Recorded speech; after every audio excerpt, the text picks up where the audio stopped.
बात और बताना चाहता हूँ, यदि आपका अनुरोध नहीं आया होता तो शायद मैं नहीं आता अभी इस बात को बताने के लिए भी कि क्या-क्या है, क्योंकि कुछ हमारे साथी लोग अत्यधिक प्रसन्नता के उस मूड में आ जाते हैं और वो इस अपेक्षा के साथ आ जाते हैं कि अब तो हमारा कार्य हो ही रहा है।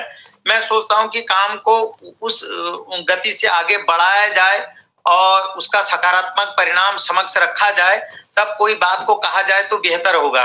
अब आपके चैनल पर मैं इंटरव्यू दे रहा हूं तो कई चैनल वाले मेरे को इस भावना से भी देखेंगे कि मैडम के प्रति तो इतना अपनापन है, हमसे ऐसी द्वेष भावना है करके, तो मुझे कहीं ना कहीं उनको भी थोड़ा सा ध्यान में रखना, उस बात को भी ध्यान में रखना पड़ेगा। जैसा कि प्रश्न आपका था पीएमओ से जो रिजल्ट देखने को मिला है वो अच्छा है करके, मैं सभी लोगों से अनुरोध करूंगा उसको अभी आप एकदम 100% में 100% में ये मत जाइए कि हमारा काम हर कार्य पूर्ण रूपेण अंजाम तक पहुंच गया है।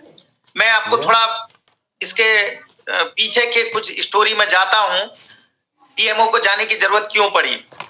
मैं पिछली बार मैंने 18 तारीख को लोगों से आह्वान किया था, आप आइए दिल्ली पर, और मैंने किसी भी व्यक्ति को इस बात से सूचनार्थ नहीं किया कि माननीय केंद्रीय शिक्षा मंत्री धर्मेंद्र प्रधान जी को मैंने टाइम लिया हुआ है। मैंने किसी भी व्यक्ति को इस बात से अवगत नहीं कराया था। मैंने कहा था कि वहां पर जब भी जाते हैं हम, वहां के थोड़ा सा व्यवहार वगैरह थोड़ा उतना सहानुभूति पूर्वक नहीं होता था, और कई स्टाफ के लोगों ने भी मुझे इस बात से अवगत कराया कि आप भाई इतने 14 लाख की संख्या कहते हो, कहाँ है 14 लाख। मैंने ये लोगों को बताया था। मैंने 18 तारीख को अपने ट्विटर के माध्यम से भी लोगों को अवगत कराया कि माननीय शिक्षा मंत्री जी के आवास पर जाएंगे, हम वहां पर अपना अनुनय विनय करेंगे, प्रार्थना करेंगे कि हम आपके बच्चे हैं, हम इस देश के नागरिक हैं, तो आपने हमारी पीड़ा को समझते हुए और जो हमारे साथ हो रहे अन्याय है, जो प्रशासनिक त्रुटियों के कारण अन्याय हुआ है, उसका संज्ञान लीजिए और हमारे भविष्य के साथ जो खिलवाड़ हो रहा है उसको दूर कीजिए या उसका समाधान कीजिए। मैंने यही प्रार्थना की थी, तो लोग नहीं आए। फिर मैंने मुझे जब अधिकारियों के द्वारा उनके सामने भी मैंने यही प्रार्थना रखी कि महोदय, हम आपके बच्चे हैं, आपके भाई बहन हैं, आपके जैसे पारिवारिक सदस्य होते हैं, बेटे होते हैं, आपकी बेटी होती है, उस प्रकार से इतने लोग हैं। आप देखिए कितने कितने लोगों के उनके पिताजी आए, सयाने सयाने लोग आए हैं हमारे साथ, वो बड़े व्यथित हैं, दुखी हैं। तो कुछ ऐसा रास्ता करिए। जब उन्होंने संख्या को देखा कि भाई लोग तो आ ही नहीं रहे हैं, पर अपनी पीड़ा तो है ही उनकी, तो उन्होंने कहा तुम ऐसा ऐसा एक स्टेप ये अपनाओ, ये पत्र वगैरह उनको भेजो माननीय प्रधानमंत्री जी को।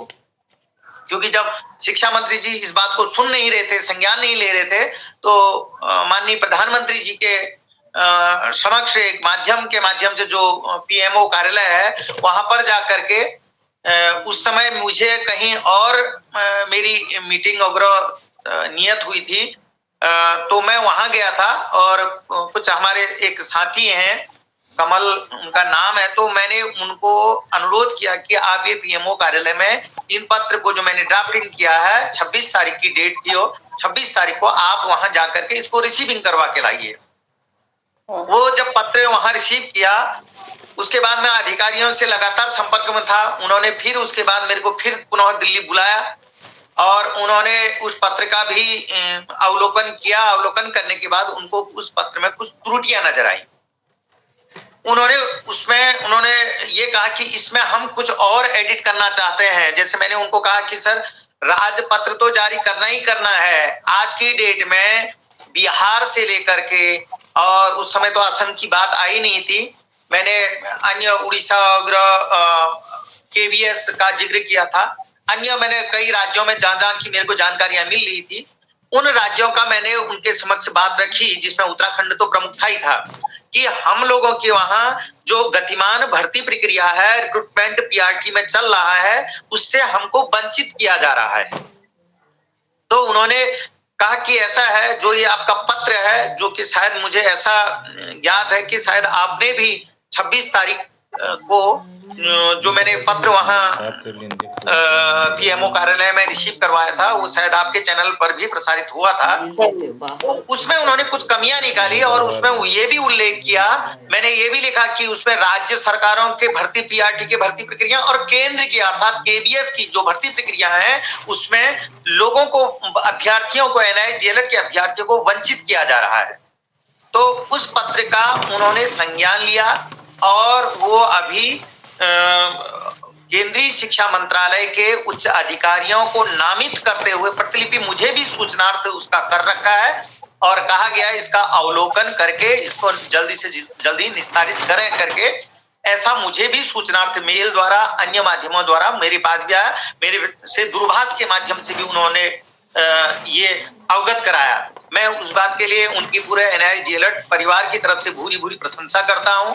आशा करता हूं कि जिस प्रकार से अभी तक आपने सहयोग हमको दिया है और जो आपका 26 तारीख का मैंने पत्र बनवाया था, उस पत्र में कमियां निकाल करके आपने पुनः मुझे 29 तारीख को पत्र वहां प्रेषित करने के लिए कहा, जो कि 1 जनवरी को वहां प्रधानमंत्री कार्यालय में पहुंच चुका था और बकायदा मैंने अपने ट्विटर में भी वो पत्र का कुछ अंश मैंने उसके अपलोड किए हैं अपने ट्विटर पे।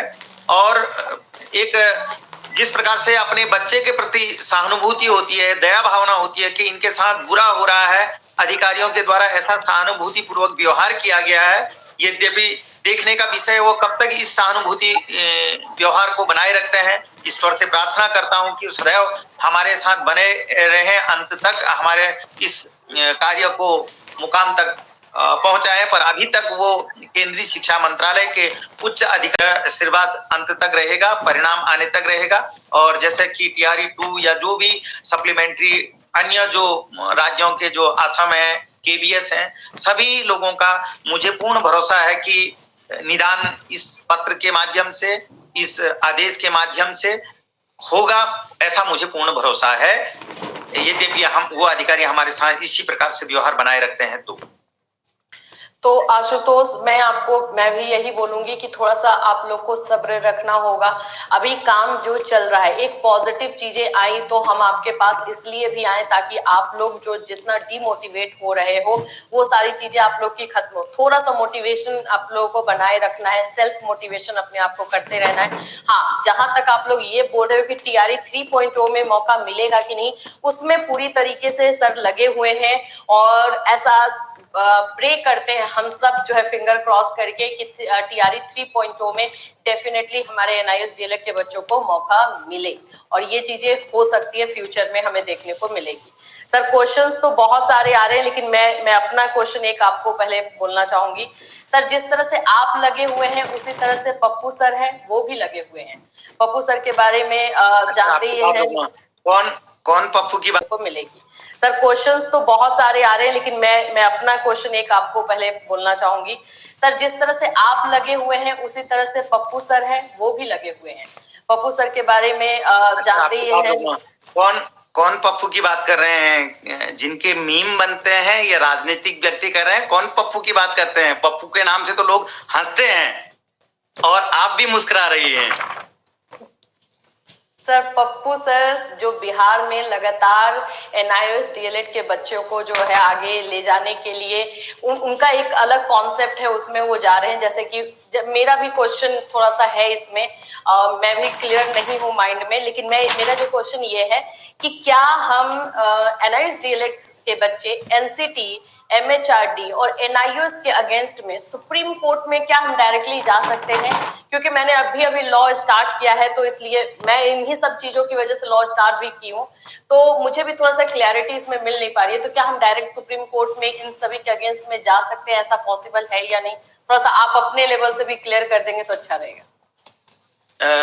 मैडम, ये तो अब प्रश्न बात वही है कि काम कोई कर रहा है, जवाब किसी से मांगा जा रहा है। फिर भी आप बुद्धि विवेक के आधार पर मेरे से पूछना चाहें तो मेरे अल्प बुद्धि के आधार पर जितना मेरी समझ होगी मैं उतना प्रयास करता हूं कि सबसे पहले उत्तराखंड के द्वारा मामला जाता है माननीय सर्वोच्च न्यायालय में।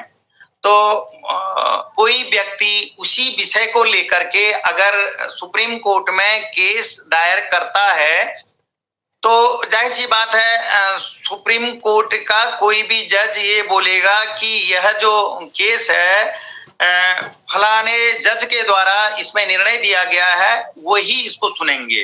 अब यदि आज हम उनके समक्ष उस बात को रखते हैं कि एनआईए डीएलएड तो वैलिड है या जो भी आपका प्रश्न है उनको रखते हैं, तो वो यही कहेंगे कि भाई इसमें तो हम निर्णय सुना चुके हैं। तो पहली बात तो ये है। दूसरी बात क्या है कि कोई व्यक्ति मेरी जो जानकारी है वो डायरेक्टली कोर्ट में नहीं जा सकता है, पहले उसको हाई कोर्ट सुप्रीम कोर्ट में नहीं जा सकता, क्योंकि उसको हाई कोर्ट से शुरुआत करनी पड़ेगी, ऐसा कानून कहता है। यदि हम किसी कारणवश सुप्रीम कोर्ट में चले जाते हैं तो ये जज का विवेक भी कहता है कि वो क्या इसमें निर्णय देते हैं। तो ठीक है सर, इस पर हमें भी कुछ ज्यादा क्लैरिटी नहीं है तो नहीं बात करेंगे। अब दूसरी बात शायद आप ये भी कहेंगे कि इसमें पार्टी कौन कौन हो सकते हैं।